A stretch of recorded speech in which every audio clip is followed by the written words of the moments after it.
আসসালামু আলাইকুম, সবাইকে স্বাগতম আজকের এই ভিডিওটিতে।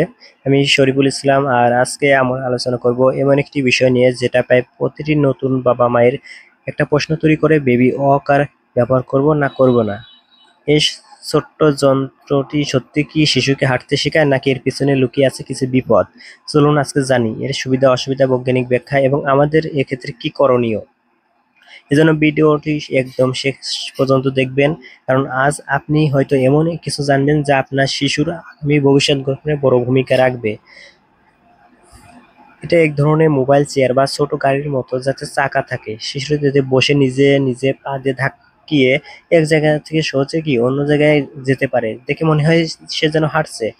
অনেক বাবা মা মনে করেন এটি তাদের শিশুকে এটি হাঁটতে শেখায়। এর সুবিধাগুলোর মধ্যে রয়েছে, এটা ব্যবহার করলে শিশুটি নিজে নিজে এদিক সেদিক ঘোরাফেরা করতে পারে, যার উপর আত্মবিশ্বাস তার অনেক বেড়ে যায়। শিশুকে কিছু সময় ওয়ার্কারে রেখে বাবা মা নিজের কাজ সারতে পারে, যেমন রান্নাবান্না, কাপড় ধোয়া বা একটু বিশ্রাম নেওয়া। এটি ব্যবহার করলে শিশু কিছুটা বেশি সচল থাকে, যদিও এর পিছনে অনেক নির্ভর করে ব্যবহারের সময় ও বয়সের ওপর। তবে দুঃখজনকভাবে বলতে হয়, বেবি ওয়াকার নিয়ে সবচেয়ে বড় আলোচনা হয় এবং এর অসুবিধা ও ঝুঁকি নিয়ে, এবং এগুলো সত্যি চিন্তার বিষয়। শিশুটি হঠাৎ চাকা চালিয়ে রান্নাঘরে চলে যেতে পারে, বা কোনো গরম কিছু ছুঁয়ে ফেলতে পারে, এমনকি সিঁড়ি দিয়ে নিচে নামার সময় কি দুর্ঘটনার মধ্যে ঘটনাও ঘটতে পারে। বেশিরভাগ মানুষ ভাবে ওয়াকারে শিশুকে হাঁটতে শেখায়, কিন্তু বাস্তবে এটা তাদের কি স্বাভাবিক হাঁটা শেখার যে প্রক্রিয়া, এই বিষয়টাকে বিলম্বিত করতে পারে।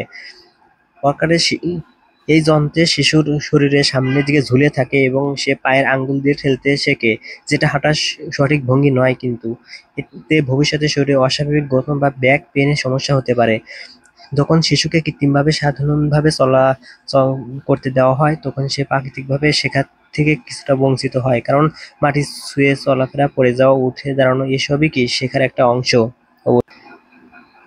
তবে আপনি যদি তবু বেবি ওয়াকার ব্যবহার করতে চান, তাহলে কিছু গুরুত্বপূর্ণ নিয়ম অবশ্যই মানতে হবে। যেমন, বয়স বুঝে ব্যবহার করুন। 6 মাসে কম বয়সে বা যখন শিশু ঠিক মতো বসতে পারে না, তখন এটা অবশ্যই দেওয়া উচিত নয়।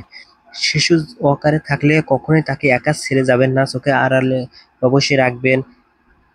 এই জায়গাগুলো একদম ঝুঁকিপূর্ণ, যেখানে জায়গা উঁচু নিচু বা সিঁড়ি আশেপাশে রয়েছে এমন জায়গা, এবং একসাথে একই সময় 15 থেকে 20 মিনিট সর্বোচ্চ ব্যবহার করতে দিতে হবে। এর বেশি সময় রাখলে তাদের কি অনেক সমস্যা হতে পারে।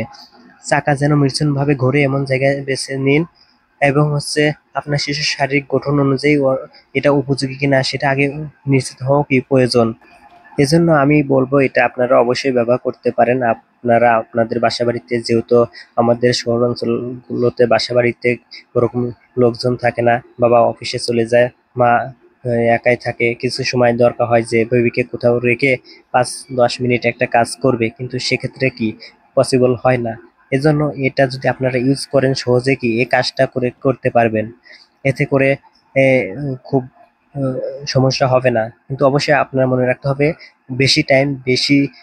বেশি বারবার 15 থেকে 20 মিনিট এর বেশি সময় ধরে বাচ্চাকে এখানে অবশ্যই বসায় রাখবেন না, এতে হিতের বিপরীত হতে পারে।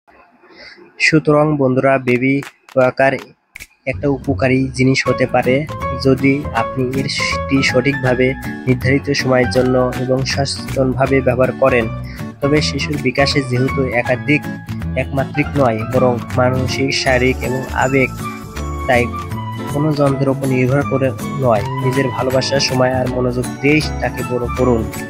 আপনার শিশুর নিরাপত্তা, বিকাশ আর ভবিষ্যৎ সবই নির্ভর করে আজকের সিদ্ধান্তের ওপর। তাই সচেতন হন, জ্ঞান অর্জন করুন এবং প্রয়োজন হলে বিশেষজ্ঞের পরামর্শ নিন। এর উদ্দেশ্য